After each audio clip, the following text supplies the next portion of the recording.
Ifusiamo bono mu. Ebe na-eme nkịta agụ na agụ. Nne m esi osikapa na ofe akwụ nkịta. Mmalụ nleta osikapa ntabi aka. Nke mbụ ji eji akwụkwọ nri wee gụọ. Ọ bụrụ na ndị ntịcha ji etu ilicha ya chiri ekele. What are you talking about? You are talking about our favorite food. Favorite food?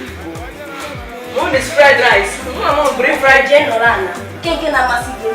Nke m bụ abacha. Ụbọchị o ji akwụkwọ anyara wee gụọ. N'isara obi a na-atọ.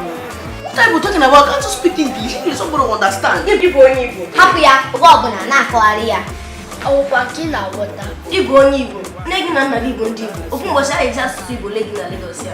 Nwanna gị nye apụta gị n'ụlọ akwụkwọ Ifeanyi Nwosi Bakari. Ka ịmụta ịdị asụ Igbo ọfụma. I waka I never see.